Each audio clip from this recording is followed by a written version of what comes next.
Welcome to the MHB podcast. This is Michael Bond, and welcome to my 7th episode. Tonight, I want to present you with a sermon. It is an expository sermon on the book of Ecclesiastes. The idea I chose to develop is purpose. More specifically, the importance of making God's purpose your purpose. Now, before I begin this message, I'd like to read to you the words of the famous Welsh writer Dylan Thomas. Thomas described himself as a roistering, drunken, and doomed poet. He wrote these words at the bedside of his dying father. "Do not go gentle into that good night. Old age should burn and rave at close of day. Rage, rage against the dying of the light. Though wise men, at their end, know dark is right, because their words had forked no lightning, they do not go gentle into that good night. Good men, the last wave by, crying how bright their frail deeds might have danced in a green bay, rage, rage against the dying of the light. Wild men, who caught and sang the sun in flight, and learned too late they grieve it on its way, do not go gentle into that good night. Grave men, near death, who see with blinding sight, blind eyes could blaze like meteors and be gay, rage, rage against the dying of the light. And you, my father, there on the sad height, curse, bless me now with your fierce tears, I pray, do not go gentle into that good night. Rage, rage against the dying of the light." Thomas's father was a self-described atheist and a lifelong opponent of religion. He was always, and I quote, railing against God. Thomas himself died 2 years after this poem was published. He was 39 years old. Why is this poem important to the message today? Because in it, Thomas shows us 4 different types of people: wise, good, wild, and grave. Each type chose different approaches to life and walked different paths, but each type came together at death and futility.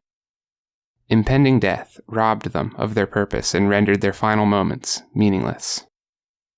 Why is purpose important? Because purpose results in meaning.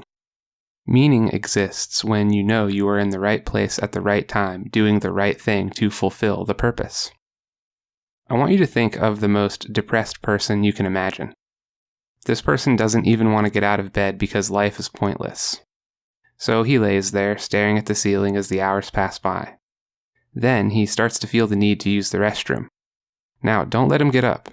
You tell him he has to stay laying there because his life is pointless. So he stays laying there, and the need to use the restroom grows worse and worse until it commands his entire existence and he can think of nothing else. You let him up, and the same person who couldn't bring himself to do anything springs out of bed and dashes to the restroom.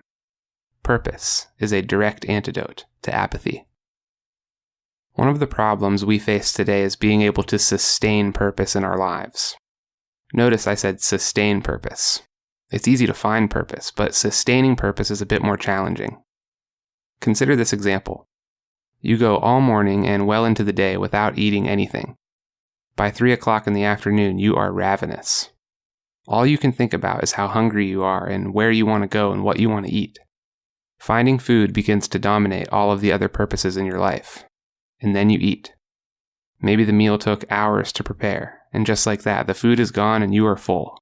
You now have one less purpose in your life. That illustration is meant to show you the truth that wherever or in whomever you invest your purpose, that person or thing will have power over you. Furthermore, if you invest your purpose in the world, then the world will have the power to strip the meaning from your life, and there will be nothing you can do to stop it. Think about this with me. Your purpose is to climb the ladder at work, and then you get laid off. Your purpose is to build a retirement nest egg, and then the market destroys your savings. Your purpose is to marry the person you love, and then that person betrays you. Your purpose is to spend as much time with your loved ones as you can, and then one by one your loved ones are ripped away from you by death. You've all heard someone lash out against the world. Usually they say something like, "This world is messed up," or "This world is unfair," or "The whole world seems to be against me." In a world without God, to have anything good is to face the anxiety of losing it. Ladies and gentlemen, there exists only one arrangement where your purpose can be sustained forever and can never be taken away from you. If you start with God, if you make His purpose central to your purpose, then you will be set free to live life to its fullest. You can love those around you without fear of it being the last time you see them. You can embrace hard work and success without fear of the hammer dropping. You can have a good life without fear of it turning into a bad life, because what's good is rooted in meaning, and your meaning is rooted in God, and nothing can take Him away from you. I'm telling you that the only way to sustain purpose forever is through God. But how do we know that's true? The most logical avenue for us to take is to find someone who has unlimited worldly resources. We need to find a person who can explore any path in life on a whim. 2,900 years ago, that person was King Solomon. He documented his observations for us in the book of Ecclesiastes. This is the book we will be working with today. If you have your Bibles, you may turn to Ecclesiastes chapter 1, verses 1 through 11. These are the words of the teacher, King David's son, who ruled in Jerusalem. Remember, the teacher in Ecclesiastes is King Solomon. Everything is meaningless, says the teacher, completely meaningless. What do people get for all their hard work under the sun? Generations come and generations go, but the earth never changes. The sun rises and the sun sets, then hurries around to rise again. The wind blows south and then turns north. Around and around it goes, blowing in circles. Rivers run into the sea, but the sea is never full. Then the water returns again to the rivers and flows out again to the sea. Everything is wearisome beyond description. No matter how much we see, we are never satisfied. No matter how much we hear, we are not content. History merely repeats itself. It has all been done before. Nothing under the sun is truly new. Sometimes people say, here is something new, but actually, it is old. Nothing is ever truly new. We don't remember what happened in the past, and in future generations, no one will remember what we are doing now. Solomon is off to a depressing start. He has made observations about the natural world and has seen that most of it operates in a seemingly unending revolution. To Solomon, our own lives appear to be a meaningless cycle. He says it doesn't matter what we see or what we hear, we will never feel content. He says that history repeats itself and nothing in this life is new. Just as we've forgotten the past, so future generations will forget us. Next, he speaks on the futility of wisdom, verses 12 through 14. I, the teacher, was king of Israel, and I lived in Jerusalem. I devoted myself to search for understanding and to explore by wisdom everything being done under heaven. I soon discovered that God has dealt a tragic existence to the human race. I observed everything going on under the sun, and really it is all meaningless, like chasing the wind. Here he gives us two clues about himself and his work. First clue. As king of Israel, Solomon spends much of his time trying to understand life through human wisdom. What he is showing us is a worldview. A worldview is a system of accepted beliefs about life and reality. What can we know about Solomon's worldview? The second clue is that he continually uses the phrase under the sun or under heaven. He's showing us his perspective. Right away we can tell he is not focused on God but on the world around him. Verses 15 through 18. What is wrong cannot be made right. What is missing cannot be recovered. I said to myself, look, I am wiser than any of the kings who ruled in Jerusalem before me. I have greater wisdom and knowledge than any of them. So I set out to learn everything from wisdom to madness and folly. But I learned firsthand that pursuing all this is like chasing the wind. The greater my wisdom, the greater my grief.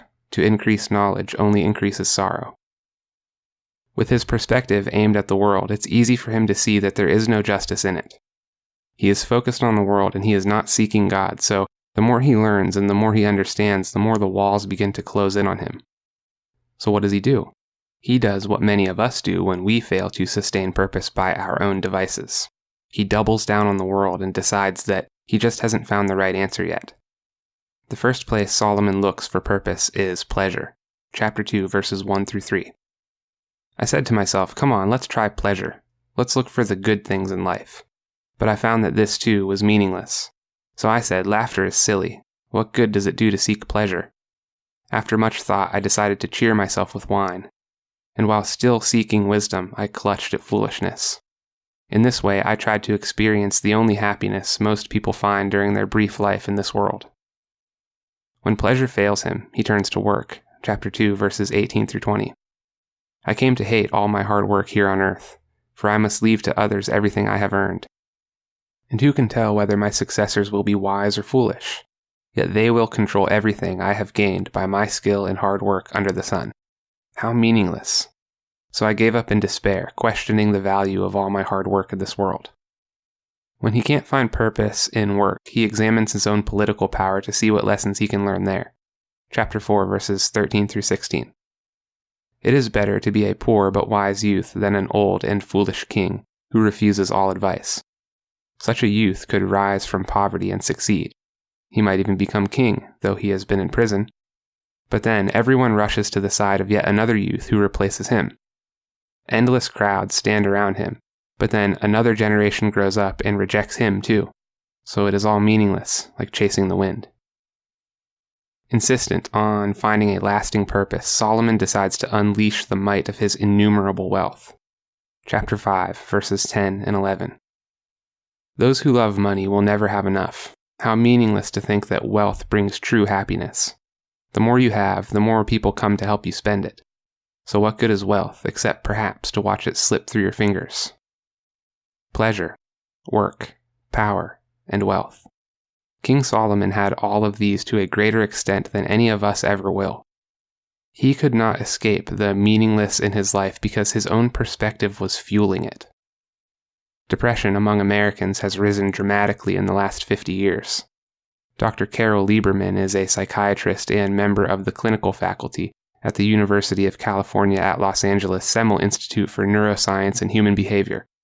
Dr. Lieberman tells us, people who have stressors in their lives that make them feel hopeless and helpless are more likely to become depressed. Depression is anger turned inward toward the self. This anger is self-destructive and therefore harmful to the body.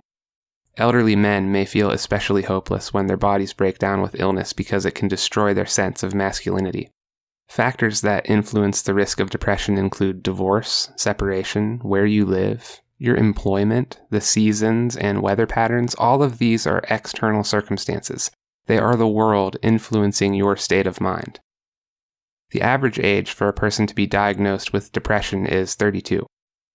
Could it be that at this age you are most likely to be exposed to death, to suffering, to the realization that your circumstances and your status cannot provide your life with lasting purpose? What is your perspective? Never, ever underestimate the importance of your thoughts. Thoughts give rise to words. Words carry meaning. Meaning forms perspective, and perspective changes the world. The building you are sitting in right now was once a thought in the builder's mind.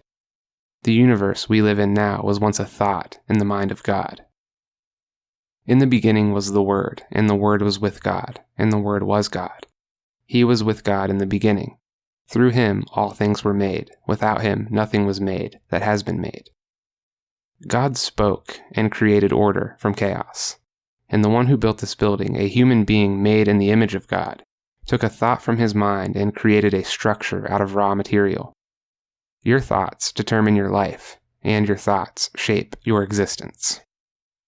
Solomon discovers the error of his ways and leaves us with a word of warning. Chapter 12, verses 1 through 7. Don't let the excitement of youth cause you to forget your Creator. Honor him in your youth before you grow old and say, life is not pleasant anymore. Remember him before the light of the sun, moon, and stars is dim to your old eyes, and rain clouds continually darken your sky. Remember him before your legs, the guards of your house, start to tremble, and before your shoulders, the strong men, stoop. Remember him before your teeth, your few remaining servants, stop grinding, and before your eyes, the women looking through the windows, see dimly. Remember him before the door to life's opportunities is closed, and the sound of work fades. Now you rise at the first chirping of the birds, but then all their sounds will grow faint. Remember him before you become fearful of falling and worry about danger in the streets, before your hair turns white like an almond tree in bloom, and you drag along without energy like a dying grasshopper, and the caperberry no longer inspires sexual desire. Remember him before you near the grave, your everlasting home, when the mourners will weep at your funeral.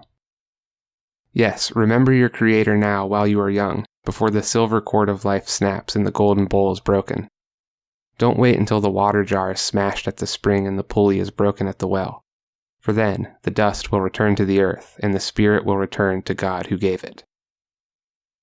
If you start with God, if you make His purpose central to your purpose, then you will be set free to live life to its fullest. And now the most important question we must ask ourselves today. What is God's purpose and how do we make it our own? Romans chapter 8, verses 28 through 30. And we know that God causes everything to work together for the good of those who love God and are called according to His purpose for them. For God knew His people in advance, and He chose them to become like His Son, so that His Son would be the firstborn among many brothers and sisters. And having chosen them, He called them to come to Him, and having called them, He gave them right standing with Himself. And having given them right standing, He gave them His glory. God's purpose is for you to know Him by knowing Jesus Christ, for you to come to Christ and build your relationship with Him, for you to grow in both your understanding of Jesus and your similarity to Him.